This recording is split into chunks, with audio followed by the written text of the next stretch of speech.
Yeah, my name is Godfrey Tsenengamu. I'm the leader of a new party which is called the Front for Economic Emancipation in Zimbabwe, or FEEZ in short, which is a socialist and Pan-Africanist party, a pro-poor party that is pushing for the genuine economic emancipation of the indigenous majority of Zimbabweans. Currently, we are a stable party. We have no factional fights. We have no power struggles. We are a united party. We are a united front of socialists in Zimbabwe. It's true that for too long we have witnessed power struggles in the majority of political parties, where one faction tries to outsmart the other, where you find people trying to fight for names, where you find people trying to fight for relevance and for power within our political institutions. But the major problem then that comes out of it is that people then lose focus in terms of what they are supposed to be pushing for. And if it is ZANU-PF, they will then not be able to deliver, because each and every faction will be trying to position itself strategically so that they grab power. If it is for the opposition, you'd find some factions fighting for names and then not being able to represent the people, to voice concerns on behalf of the people. I think the challenge that we continue to have is that we then be looking at our daily experiences without also looking at where these issues are coming from. I think from our point of view as a party that this is a manifestation of a leadership crisis, where we have a leadership that doesn't care about the people that they are supposed to be serving, where the leadership still continues to operate in Zimbabwe like the way the BSAC, the British South African company, used to operate, because it came in as a business entity, coming in to make profits, coming in to exploit resources, making sure that they get profit out of everything that they do. And this is the mentality that the current leadership still has, because they themselves are into business, are into making profit, are into making money. So whatever policy that they come up with favors the business side. They don't look at the side of the poor person whom they are supposed to be serving. Look at how they treat the vendors. Look at how they treat the artisanal miners. They charge 2% on every transaction that you make, when in fact they have given 5-year tax holidays to big corporates. So their approach favors the big corporates. They don't consider the plight of the ordinary person in the street. But now the problem that we continue to face is that we have become accomplices in all this, because we continue to vote for people who push neoliberal policies, people who push capitalist policies, people who are not pro-poor in their approach. So until such a time when the people realize that we are sending the wrong people for a wrong mission, we will continue to experience the problem that we're experiencing. No, this is the challenge that we continue to have, my brother.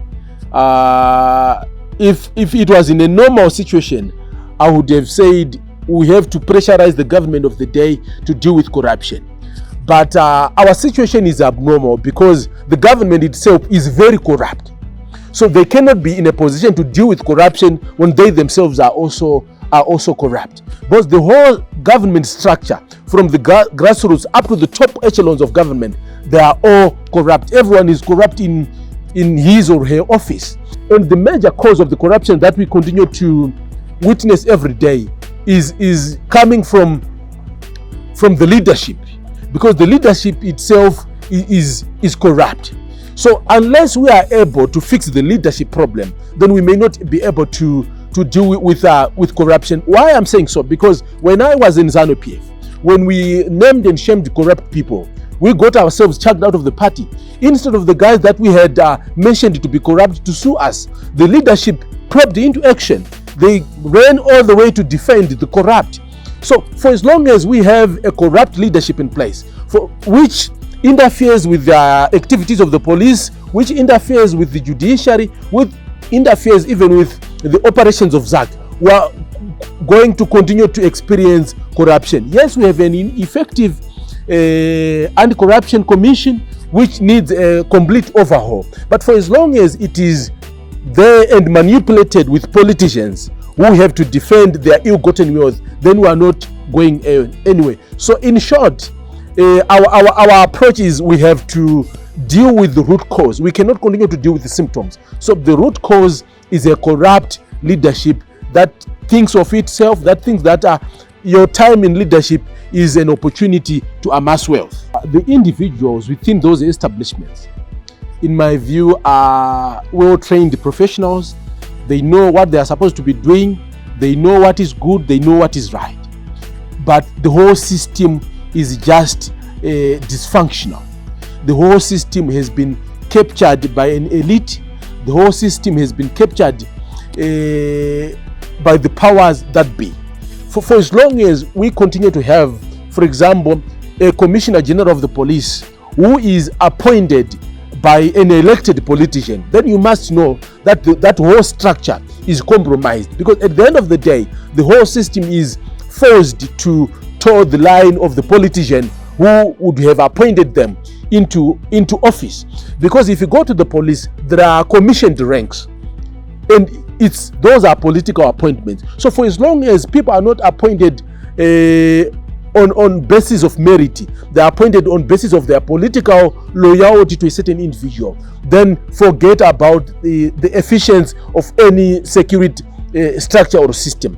Then even if you go to the judiciary sector, for as long as we continue to have officers presiding on those institutions when they have been appointed by a political figure, then forget and smile about having an effective judiciary system. This is the problem that we have. No, the youth do not have a voice at all. Not because anyone doesn't want them to have a voice, but the youth themselves have failed to realize that they are a critical component of the whole political and economic or even social structure that any country has. If you look at the yesteryear youths, the current Madalas, they came to a point when they realized that liberating Zimbabwe was a duty on their shoulders, and they took it upon themselves to go out of the country to Mozambique, to Tanzania, to Zambia, to make sure that they arm themselves, they get trained, they come back, and they liberate the general people. Which is why in 1980, Mamjuru was minister at 25. Emmerson Mnangagwa was minister at 34. Chiwenga was brigadier in 1981 at the age of 26. And how old are you? And how old am I? But we have failed to realize our power. So until such a time when young people realize the power that they have, and even failing to take advantage of the demographic superiority that we as young people have, will not be able to enjoy anything. Which is why these Madalas have positioned their youth leagues, their youth assemblies, in a way that they continue to parrot the agenda of the Madalas, until such a time when young people realize that vakakwira bhazi revanhu vasvika, bhazi riri kutopinda murengi umbare mukoma, vapfana vakutosvetukirawo, havasi kutombona kuti vadhara vari kutotora makii vachiisa muhomwe kunda kuti achidzika kunosarenda mari. Until such a time when young people realize kuti tatuma vanhu vakaguta kuti vatibikire, and what they are doing is vari kubva vagadza beans nemazondo, because ivo vambodya porridge, vambonwa tea, so they can afford to wait for mazondo beans dzavagadza pamoto waolesi ivo vachienda kundari. But this, as young people, is our first meal. So we have to organize ourselves and make sure that we have a voice, and we know what we have to stand for and what we have to champion as young people. I would not waste my time giving them advice, because they don't listen to any advice. I was part of that system, and I know that they don't listen to anyone. So giving them advice would be a sheer waste of time. When I was in ZANU-PF, I had unhindered access to Emmerson Mnangagwa. I could go to his office without any appointment, and I would talk to him right in his face that this is going wrong, this is not right, this is going wrong, this is not right.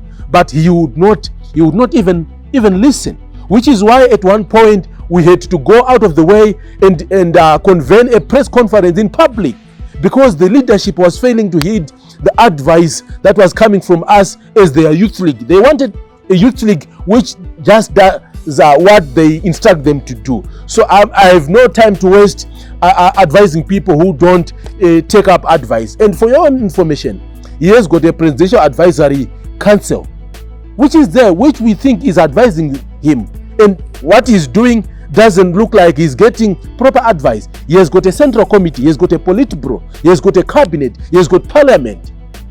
And I'm not sure if all those people are not advising him or even advising properly their government. But we have a people who don't just care, who don't just listen to anyone. So what Zimbabweans must understand is, when we get an opportunity in 2023 to deal with these guys, we don't have to lose that opportunity. We just have to do the right thing and put them out of office.